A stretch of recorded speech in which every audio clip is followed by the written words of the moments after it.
போயிருக்கேன். அந்த துரோகம் தான் உங்களை தோற்கடிக்குது. உண்மையிலேயே அஞ்சலி என்ன மன்னிச்சிருங்க. இப்போ சாந்தினியோட வாழல. அப்படிதானே டாக்டர்? மீனாட்சி அஞ்சலிக்கும் சரவணன் உங்களுக்கும் பல்லதான் சொல்ல சொல்லி என்ன மிரட்டினாங்க. உங்களுக்கு பல்லவதான் மீனாட்சி. இப்படியே நானே தள்ளி வச்சு வளர்த்தனே. ஐயோ ஐயோ.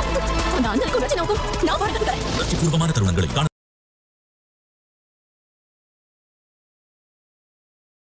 எப்படியோ ஒரு வழியாக எல்லாருமே எதிர்பார்த்து அந்த ஒரு சீன் வந்துடுச்சு அப்படின்னே சொல்லலாம். இப்போ ப்ரோமோ பார்த்தோன்னே எல்லாருக்குமே அதிர்ச்சி வந்திருக்கும். காலையில் தான் ஒரு வீடியோ போட்டிருந்தேன், இந்த வாரம் உண்மை தெரிய வரும் அப்படின்ட்டு சொல்லியிருக்காங்கன்னுட்டு.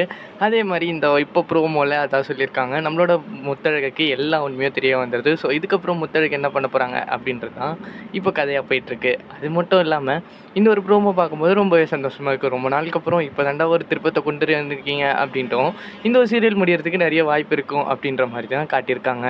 சரி, வெயிட் பண்ணி பார்ப்போம். கண்டிப்பாக இந்த சீரியல் முடிகிறதுக்கும் வாய்ப்பு இருக்குது. அது மட்டும் இல்லாமல் இப்போ போகிற எபிசோட்ஸ்லாம் நல்லாவே இருக்க போகுது. சரி, நீங்கள் ஒன்றும் நம்ம ஸ்மார்ட் தமிழ் சேனலில் சப்ஸ்கிரைப் பண்ணி கூட வர பெல் பட்டனை இப்போயே கிளிக் பண்ணுறேங்க. சரி, இந்த வீடியோ பிடிச்சிருந்தா மறக்காமல் இந்த ஒரு வீடியோ லைக் தட்டி விட்டுருங்க.